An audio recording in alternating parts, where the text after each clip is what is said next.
would you give us some idea, in your own words, of after you're in there for 4 or 5 or 6 weeks, how do you feel as a human being? You feel completely degraded,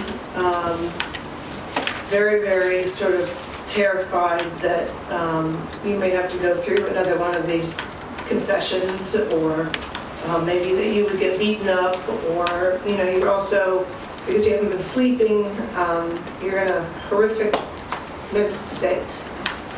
And you were a 40-something-year-old woman with a very, very respected job. Yes.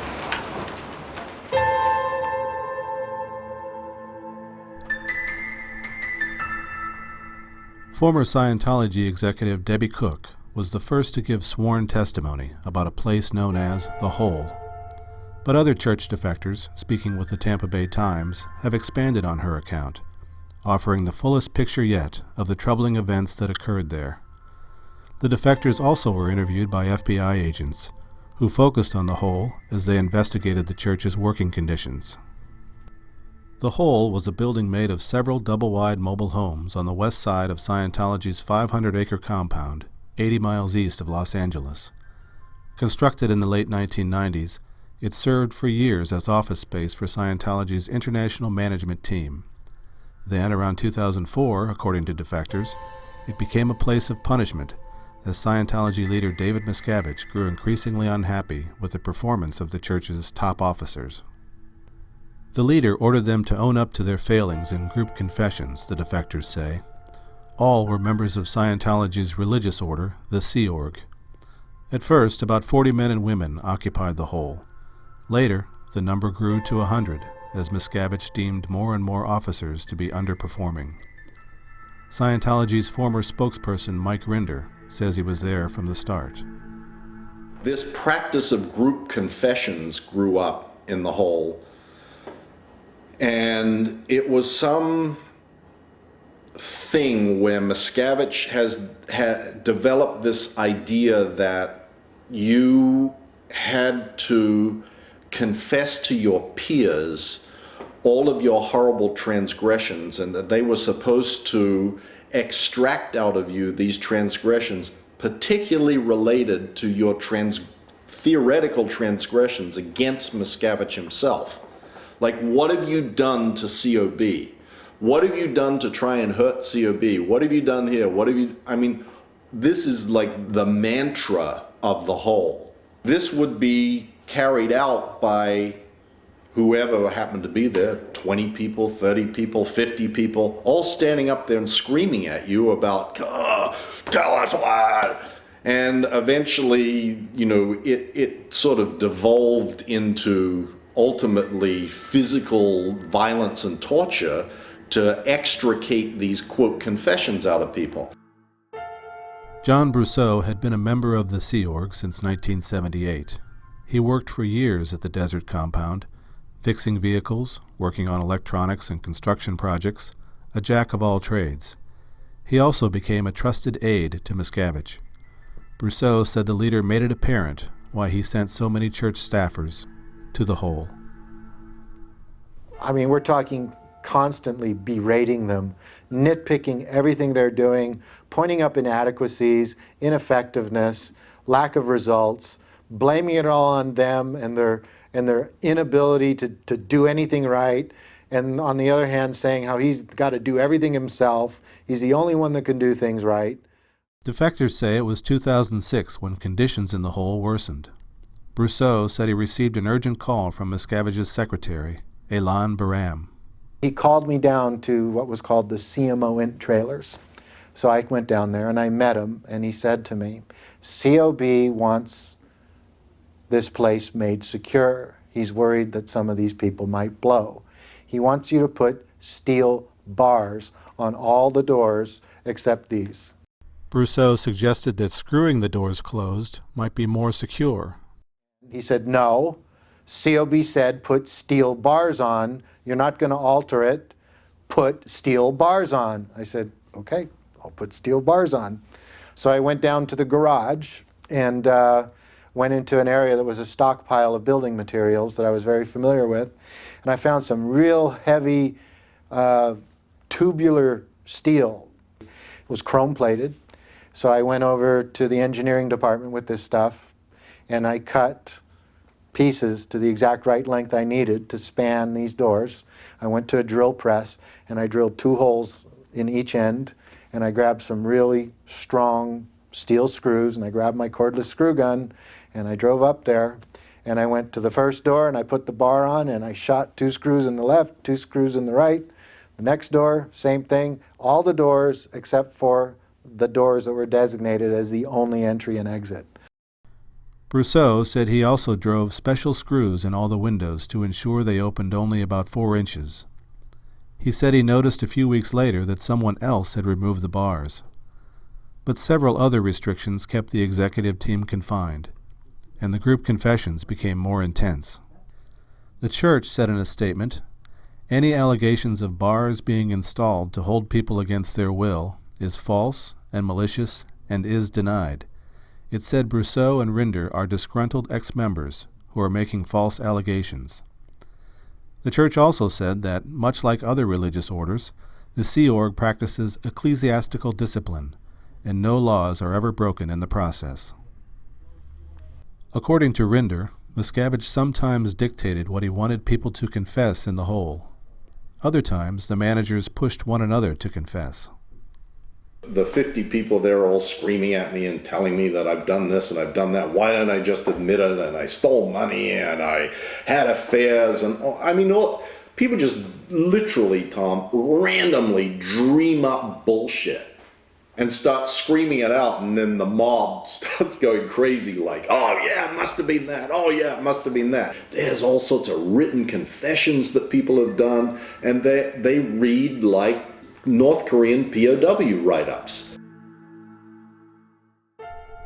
The hole now had a security guard at the door around the clock, according to Rinder and other defectors. Meals were brought in from the mess hall because the executives were not allowed to eat with the rest of the staff. Everyone in the building spent nights in sleeping bags or on cots, staking out floor space in offices and conference rooms.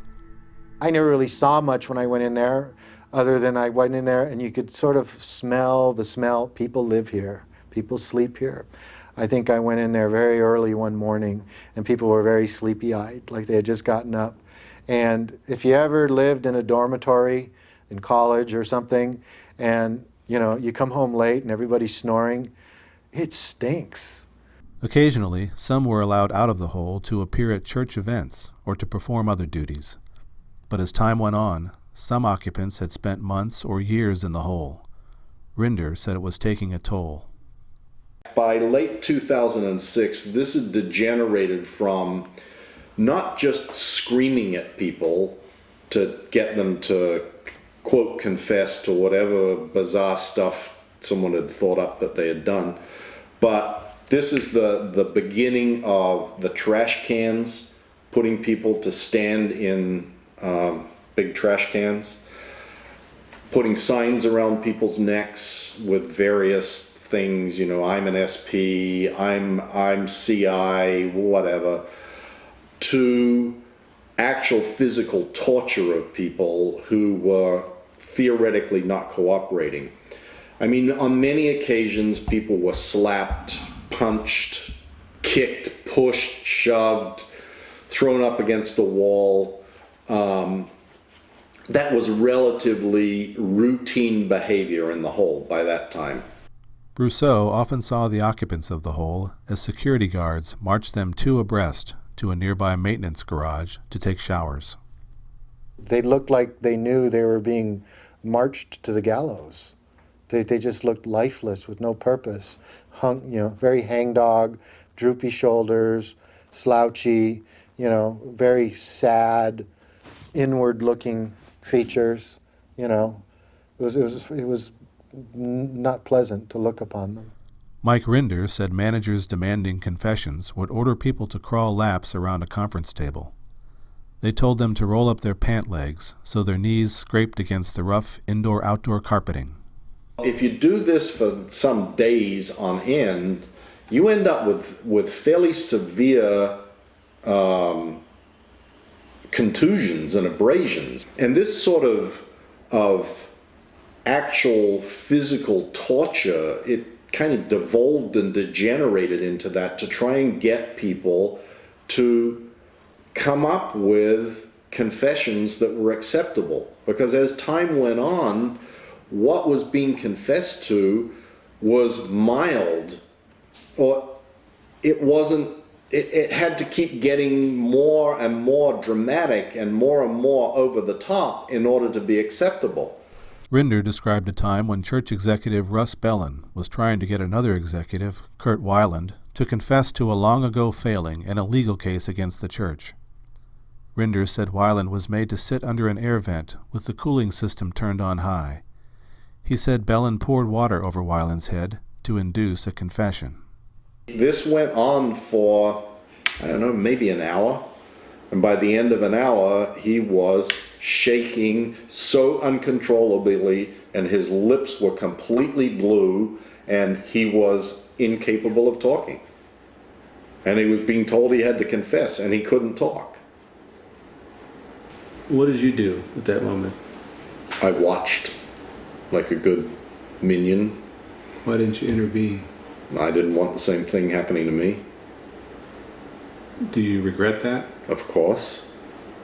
Of course. I regret a lot of things about those experiences and things that I did to other people and things that I watched or participated in, and it's partly what motivates me to speak now.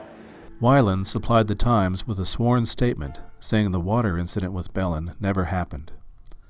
Church officials declined to be interviewed. They responded with a general statement and did not answer detailed written questions about the hole. A church lawyer told ABC News that the hole does not exist and never has. Debbie Cook said Miscavige himself showed her the hole after he summoned her from Clearwater to work at the California compound in 2005. She told her story in court after the church sued her for violating the confidentiality agreement she signed when she left the staff in October 2007. Cook took the stand in a Texas courtroom on February 9, 2012. Mr. Miscavige briefed me about it and explained that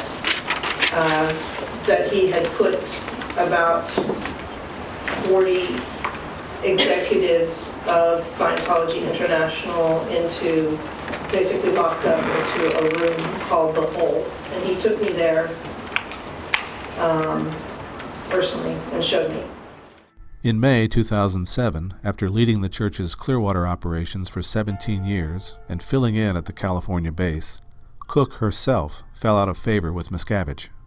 I was on the phone to him. I was in an office. Someone was pounding on the door. Because I was on the phone to him, I didn't answer. I was trying to be on the phone and talk to him. And then after the beating stopped, and then someone pried the window open of the office that I was in, and two big guys came in through the window. And Mr. Miscavige said to me on the phone, "Are they there?" And I said, "Yes, they are." And he said, "Goodbye." And two men physically took me away to this trailer area, which is called The Hole. It had bars on the windows, and the one entrance was guarded by security 24 hours a day. And it contained in it, at the time that I went into The Hole in May of 2007, there was over 100 top Scientology International executives that had been put there. You ate there, you slept there on the floor, and you never left with the exception of a brief period to go take a shower and go back. What would y'all do all day long? You're 24 hours a day in The Hole. What would go on? Did it have a routine, or? There was no routine. It sort of depended on different things, but most of what was going on were these bizarre confessions that are I would really like to state that they are not any kind of standard Scientology practice. The church says Cook's courtroom statements are entirely false. Cook told the Times, "I take very seriously being under oath, and I absolutely told the truth." Were there any other forms of discipline other than the confessions? There was, a couple of very violent times where people were, say a couple guys were physically beaten up by many other men in the hole. What did you eat? Being demanded to confess to something that they really didn't do, and so then it would drag out for hours, and they were being beaten and demanded to confess. Confess what? I'm not... Well, in that particular example, it was Guillaume Lazare, who was the Executive Director International, and Mark Yeager, who was the commanding officer of the top, of really the watchdog committee. And it was demanded that they confess to being homosexuals and having homosexual activity between the two of them. And then they were beaten? Yes, they were beaten. Cook said the group turned on her when she spoke up for Lasev and Yeager. She said she was made to stand in a trash can for 12 hours as her church colleagues poured water over her head and body. She said they were trying to get her to confess to being a lesbian. Why didn't you just take off and get away from the hole? Not possible. It's absolutely not physically possible. Couldn't make it past security. The windows were barred. Right from the beginning when I went in, I obviously was trying to figure out, plotting how to get out. But anyway, it's not possible. In February 2007, just 3 months before Cook arrived in the hole, Rinder was pulled out and sent to London to deal with a story by the BBC. Still gaunt from his time in the hole, Rinder ran away from the Sea Org and returned to the U.S. He did not alert authorities to conditions in the hole, fearing it would damage the church. Then, beginning in 2009, many defectors, including Rinder, spoke to human trafficking investigators for the FBI. The agents spent more than a year examining conditions at Scientology's California compound, including the hole. According to former church members who were FBI witnesses, the investigation lost its momentum in late 2010. Scientology officials question whether there ever was an FBI investigation. However, the Times interviewed numerous former church members who said they spoke with agents for hours. Some produced emails and text messages they had shared with the agents. By 2010, according to Buco, the church officers who had been in the hole for years were allowed to sleep in regular rooms and eat in the mess hall, but they were still reporting to the hole daily. In March of that year, after 33 years in the church, Buco came to a realization that changed his life. I remembered Guillaume Lasev when he was such a dynamic, upbeat, vibrant person. And I remembered Heber Jensch. And I remembered, just dozens of these people. They were just so alive. And I looked at them now, they were just these husks. They wouldn't say or originate anything. They seemed to have no purpose. They just kind of were like sheep. And I went, there's no way. There's no way that 100 people can all be evil, horrid SPs and DM's the only one. No way. I can't stand seeing this happen to some of these people I've known for decades. They used to be great friends of mine, and now I can't hardly talk to them. It's like they have no life. I can't stop it from within, but I at least can stop supporting it. So I left. Reporting with Joe Childs and Maurice Rivenbark, this is Tom Tobin for the Tampa Bay Times.